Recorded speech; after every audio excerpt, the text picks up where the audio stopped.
Chapter 10. He who hesitates is lost. Look before you leap. Neve's rules for changelings. The puka raced across the Central Park Central like a wind-blown cloud. In 3 strides, we were just past the obelisk and almost to the museum. I felt a small, pervasive pang of disappointment. Our escape was too easy. Then the puka swerved north and galloped up the path that led to the reservoir. Startled, I grabbed the puka's mane and yanked it from all I was worth. I expected a quick, undignified trip the ground, but he only tossed his head and ran faster. The light faded as the puka ran. Branches caught in my hair and plucked at my shirt. I clung to the puka's back, and the changeling clung to me, doing her banshee impersonation in my ear. I tried to tell her that she couldn't fall off unless the puka dumped her, but I don't think she heard me. Halfway from Harlem Mere, I lay forward on Puka's neck. Not an easy move, with Changeling stuck on my back like a baby monkey, and yelled, "Hey, Puka, what do you think you're doing?" His ears twitched irritably. "Riding you through the park, of course." "Why?" "I'm the Puka," he said unhappily. "When a mortal gets on my back, I take her on a wild ride. That's what Puka does. I have no choice in the matter." I wanted to kick him, but I didn't. You do have to have a choice. You're my fairy godfather. What about your oath to protect and aid me? It's not at all easy in my mind about it, the Puka admitted. Oh, that makes it all right then. It's a fierce dilemma, the Puka said, sounding hurt. There's the lady's geese and my oath to you. There's my heart that bids me to help you, and my nature that bids me to gallop the stranger on my back until sunrise. Throw the fairy changeling to the hunt, and I'll take you to the safety before the fawn can scratch its ears. I thought about it, not very hard and not very long, but I did think about it. "I can't," I said. "I promised Changeling I wouldn't let anything hurt her." The puka tossed its head and slowed to a raw trot. "Do you say so?" "I do," I said. "I owe her a life debt. She helped me escape from the Tengu and 300 boogeymen, plus a Louise and bunch of screaming kids." "She outwitted the genius of the Plaza Hotel?" The puka was impressed. "Kind of. Plus, she shares my true name, Puka. If you save me, you save her too." A low-hanging branch raked across my back like grasping claws. Changeling, who had settled into a steady moaning shriek with terror. "Idiot," the puka said. "Thanks a lot," I said bitterly. "Not you," he said. "Me. Hang on tight." Oh, sorry.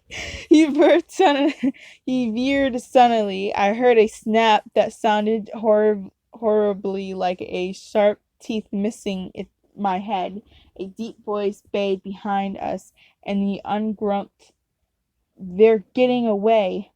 The wild hunt had found us. The puka crashed through a strand of trees and barreled down the east meadow, the hunt surging up at his heels. A dead meat smell choked my nose. Wings and claws snapping mouths haunted the edges of my vision. I bent low over to Puka's neck. Through his whipping mane, I saw the shadow of the reservoir embankment and glimmer of the early moon reflected in the museum's glass wall. We were almost there. I grinned with relief, and then I remembered the museum's entrance was all the way around the building in Fifth Avenue. The puka gathered its hind legs under him and leaped up and up and up the glass wall, leaving my stomach behind. He cleared the hedge around the roof garden and landed with a tooth-jarring thump.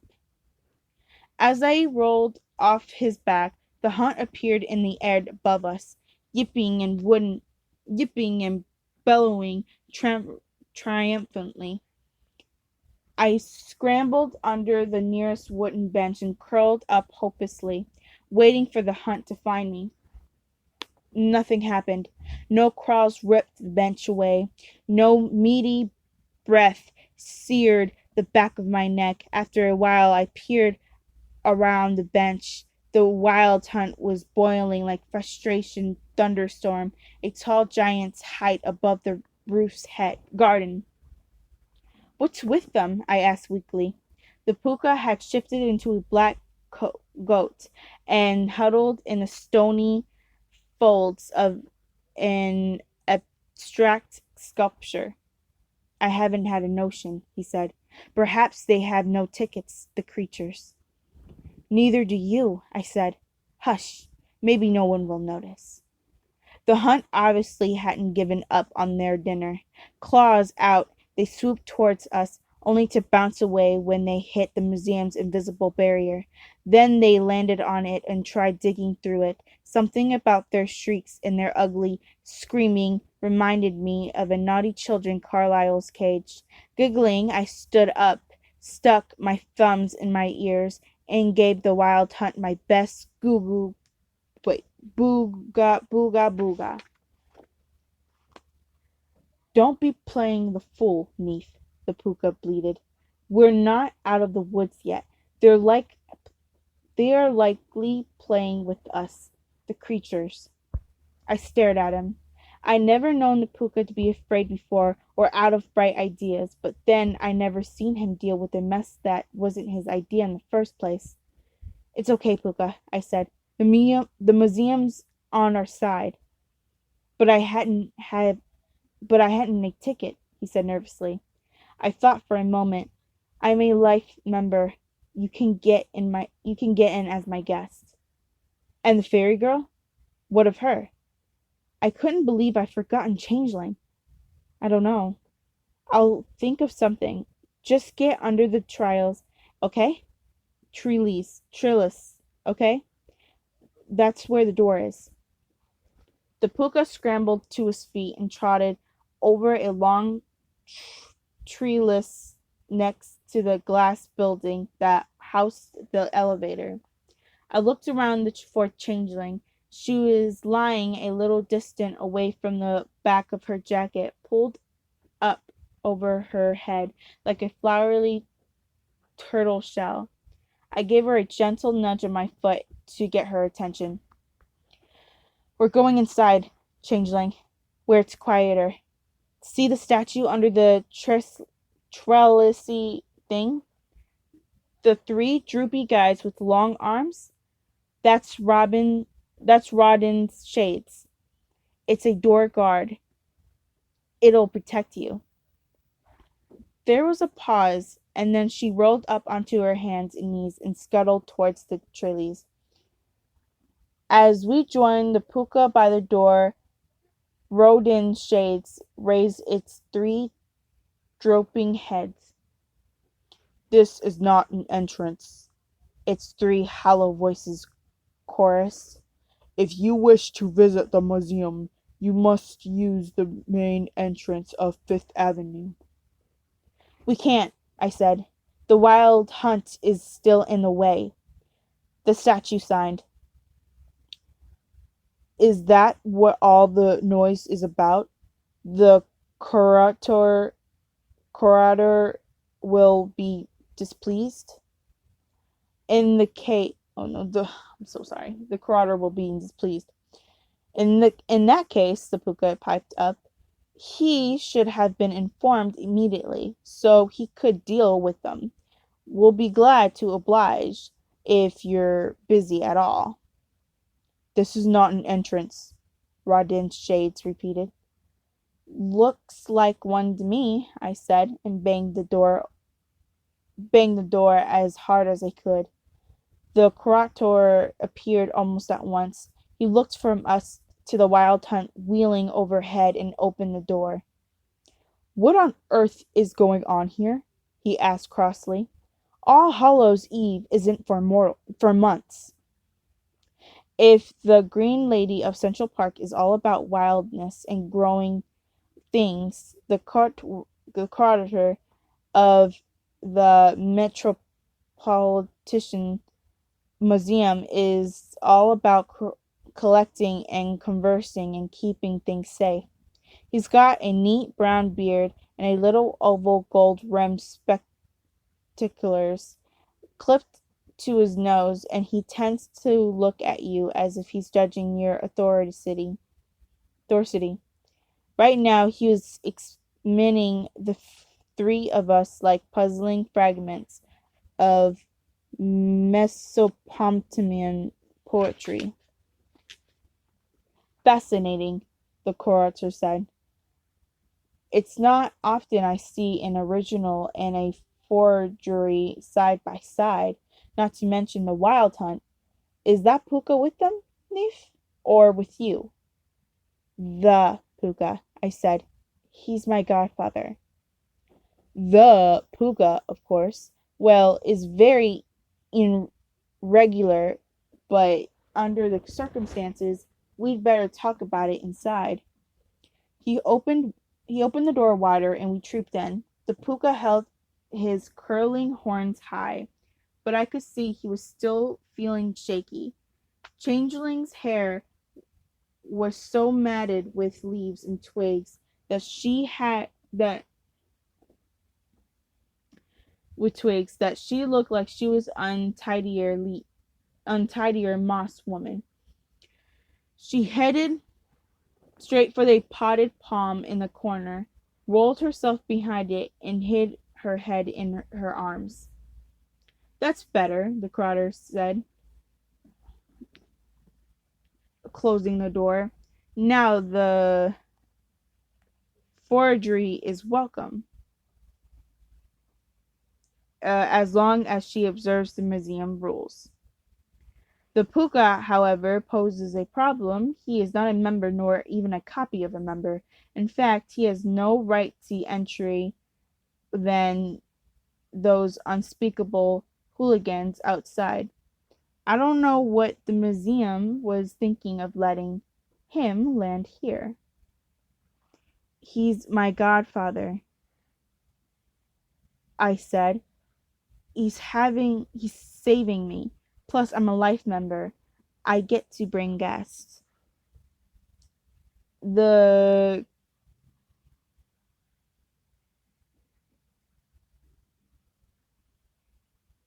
the curator frowned. One guess in this case, the forgery. Let me see if I said this right. Curator. Oh my god. I'm so sorry, you guys. A curator. Okay. I got it. The curator frowned. One guess in this case, the forger.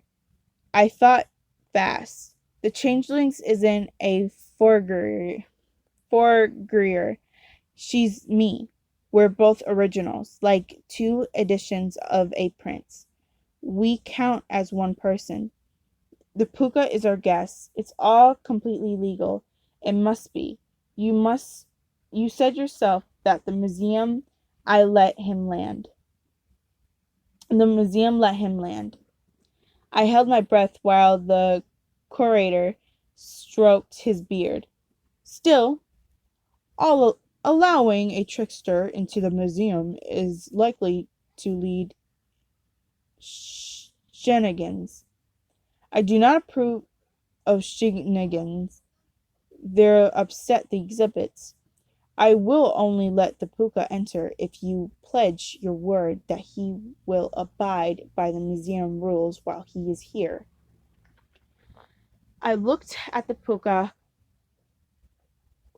who looked back, his yellow eyes unreadable.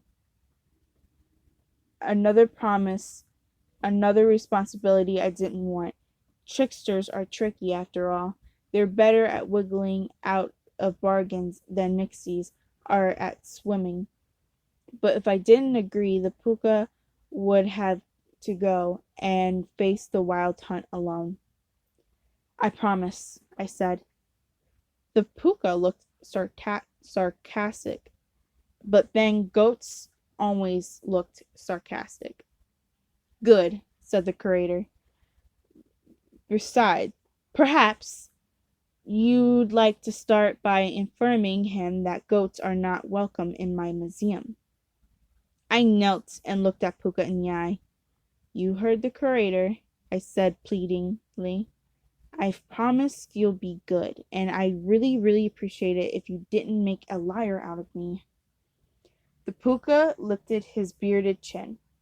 It's sore grieved I am, he said, his brogue thick enough to spread on bread, to know that my own godchild should be having so little faith when after save when I'm after saving her hide at sore risk of my own.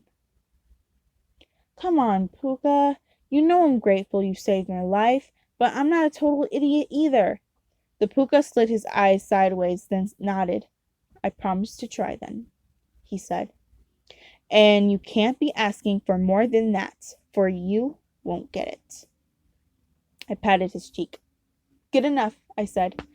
Let's shake on it. To shake, of course, the Puka had to take his man shape. As a man, everything about him was long, feet, hands, hair, and body. He was so tall that the curator only came up to his nose. And the top of my head was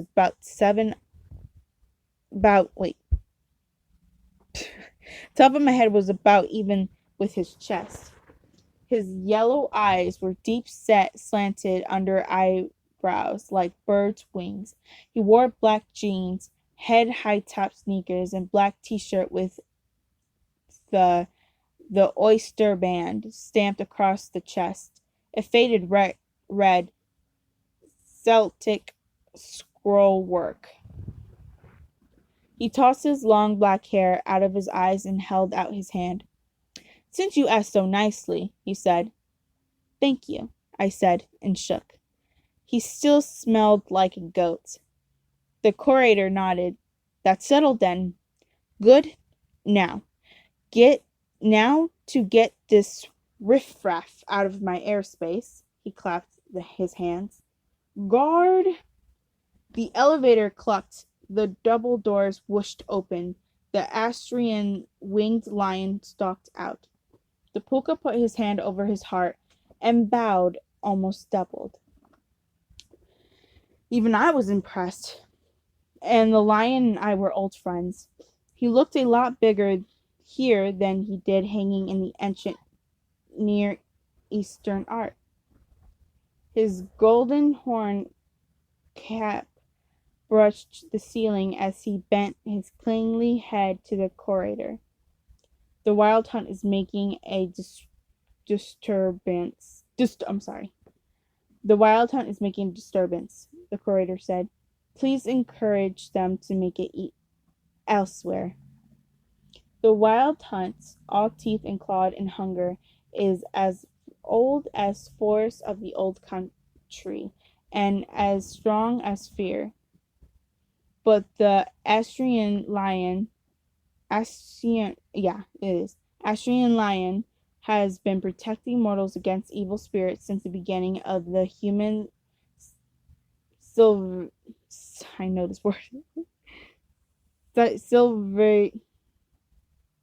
civilization. He paced through the glass wall as civilization. Okay, I said it right. Now it's on me.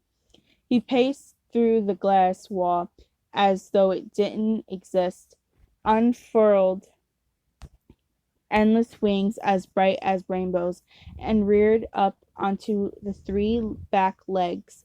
He tossed his gleaming horns, opened his bearded lips, and roared roared until the building rattled around us. The wild hunt trembled up and away from him like a tattered wave, wailing with terror. That should settle them, the curator said placidly. Now, if you're quite sure there's no one else trying to eat you, I need you to get back to work. Enjoy your visit.